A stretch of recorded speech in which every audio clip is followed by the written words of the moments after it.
और अपने दिमाग से ये निकाल दीजिए, ऑनलाइन में पढ़ के सिलेक्शन नहीं होता, ऑफलाइन में पढ़ के सिलेक्शन होता है। डिसिप्लिन्ड बच्चा चाहिए जो रोज का काम रोज कर सके। तो ये कुछ ऐसा ही है जैसे आपने ABCD पढ़ा नहीं और सेंटेंस लिखने को भी दे दे, तो कैसे लिखोगे सेंटेंस जब ABCD भी नहीं आता? तो होता ही है, ध्यान रखो। कई लोग नहीं सर बहुत मुश्किल है, बहुत पढ़ाई करना पड़ता है, सालों सालों पढ़ाई करना पड़ता है, फिर भी नहीं होता लोगों का। तो क्या एक बात की तो गारंटी है, अगर नहीं पढ़ोगे तो सिलेक्शन नहीं होगा, ये तो गारंटीड है। लेकिन अगर पढ़ोगे तो सिलेक्शन हो सकता है, तो सिलेक्शन हो सकता है। यानी कि अगर आप बहुत पढ़ाई करो तो सिलेक्शन हो सकता है, गारंटी नहीं है, हो सकता है। अब कहोगे गारंटी नहीं है मतलब? देखो बेटा, बहुत सारी चीजें हमारे पास उस दिन हम कैसा परफॉर्म करते हैं इसके ऊपर भी डिपेंड करती हैं। फिर आपने किस स्तर की मेहनत की है वो भी डिपेंड करता है, आप किस स्तर की मेहनत कर रहे हैं वो भी बहुत इंपॉर्टेंट है। ठीक है ना? आप 4 घंटे पढ़ रहे हैं, आप बोले ओहो बहुत पढ़ लिया, तो ये आपके हिसाब से बहुत अच्छी है, लेकिन IIT के हिसाब से कुछ नहीं है। ठीक है ना? फिर तो इसलिए अगर आप नहीं पढ़ोगे तो सिलेक्शन नहीं होगा, ये तो पक्का है। लेकिन अगर आप पढ़ोगे तो सिलेक्शन होगा, यह भी हो सकता है कि आपका सिलेक्शन बहुत अच्छे रैंक से, एक अच्छे मार्क्स से हो जाए।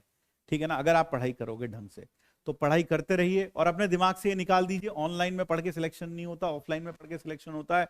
अरे पढ़ने वाला बच्चा चाहिए यार, चाहे वो ऑफलाइन में हो चाहे वो ऑनलाइन में हो, पढ़ने वाला बच्चा चाहिए, एक डिसिप्लिन्ड बच्चा चाहिए जो रोज का काम रोज कर सके। तो ऐसे बच्चे का सिलेक्शन होता ही है, ध्यान रखो। कई लोगों का जो बैकलॉग आ गया, कई लोगों का बैकलॉग आ, DPP में सर बैकलॉग है तो कैसे खत्म करें? बेटा पढ़ाई करके खत्म करेगा, और कैसे? और कोई तरीका ही नहीं है यार, पढ़ाई करके ही खत्म करना पड़ेगा। कैसे करो? आज एक DPP करो तो आज एक की बजाय 1.5 करना शुरू करो, एक आज की और एक पुरानी 50% उसका करना शुरू करो। तो रोज थोड़ा थोड़ा बैकलॉग खत्म करो। बैकलॉग कभी भी ऐसा नहीं करना चाहिए आज लेके बैठ जाओ बैकलॉग को तो और नया बैकलॉग क्रिएट कर लो, ऐसा कभी नहीं करना चाहिए। इतना मैंने 100 बार बताया, 1000 बार बताया है कि कभी भी नया बैकलॉग क्रिएट नहीं करना चाहिए। रादर जो अभी चल रहा है उस पर कॉन्सेंट्रेट करो और पुराना साथ साथ कवर करते चले जाओ। हाँ, अगर आपने मान लो सर्कल भी नहीं पढ़ा, स्ट्रेट लाइन भी नहीं पढ़ा, तो फिर यार फिर तो आप साथ साथ नहीं चल सकते, फिर आपको तो पूरा पहले स्ट्रेट लाइन सर्कल देखना पड़ेगा। ये कुछ ऐसा ही है जैसे आपने ABCD पढ़ा नहीं और सेंटेंस लिखने को भी दे दे, तो कैसे लिखोगे सेंटेंस जब ABCD भी नहीं आता? तो इसलिए बहुत जरूरी है कि आप अपना बैकलॉग कवर करते चलें। और किसी ने बहुत ही पते की बात कही है कि इस दुनिया में लगने वाली बड़ी से बड़ी आग किसी ना किसी समय पर एक गिलास पानी से बुझाई जा सकती थी। क्या बोला? इस दुनिया में लगने वाली बड़ी से बड़ी आग कभी ना कभी किसी ना किसी समय एक गिलास पानी से बुझाई जा सकती थी। समझदार बच्चे मेरी बात समझ रहे हैं मैं क्या कह रहा हूं?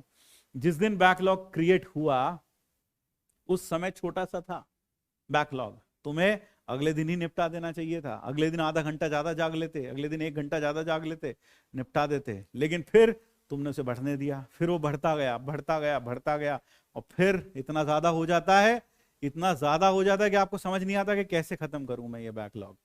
तो बैकलॉग को खत्म करने का तरीका बेटा यही है, बैकलॉग को खत्म करने का तरीका यही है कि आप क्या करें कि आप धीरे धीरे करके पुराना भी कवर करते जाएं और साथ साथ नया भी जो पढ़ रहे हैं वो भी पढ़ते जाएं।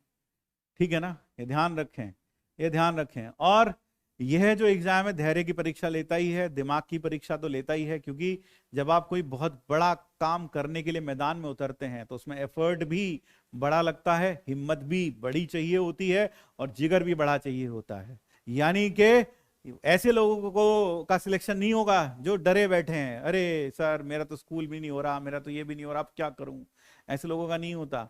जो सीधा सीधा कूल माइंड रखकर सोचें कि मुझे क्या क्या करना है, यहां कितना टाइम डिवोट करना है, वहां कितना टाइम डिवोट करना है, ऐसा प्रायोरिटी बना के चलें। शुरुआत में सुलझे हुए इंसान हो अपने दिमाग में, तो आप दोनों चीजों को जब लेकर चलेंगे अपने आप चीजें ठीक होंगी, स्कूल को भी मैनेज करो और ये भी करो, कुछ नहीं तो थोड़ा थोड़ा ही करो। मैंने पहले भी बोला कि ज्यादा के चक्कर में हम थोड़ा भी ना करें, ये तो गलत बात है। आप भले ही थोड़ा बहुत पढ़ो लेकिन रोज पढ़ो और धीरे धीरे करके पढ़ते जाओ, धीरे धीरे पढ़ के करके पढ़ते जाओ। तो इसी के साथ आज बस, और यही कहूंगा कि आप सब लोग टेस्ट जरूर दें। You should all give a test जरूर दें, सबके सब लोग। भले मार्क्स कम आए ज्यादा, उससे डरे नहीं। कई लोग टेस्ट इसीलिए नहीं देते, अरे मार्क्स आ जाएंगे तो असलियत पता चल जाएगी अपने को पता लगेगा, अरे यार अपन तो कुछ कर ही नहीं रहे ढंग से। तो टेस्ट जरूर दें। टेस्ट को हमेशा एक लेवल ऑफ प्रिपेयर्डनेस को चेक करने के लिए टेस्ट जरूर देना चाहिए। तो आप बिल्कुल भी ऐसा ना सोचें कि टेस्ट हमें नहीं देना है, टेस्ट जरूर दें।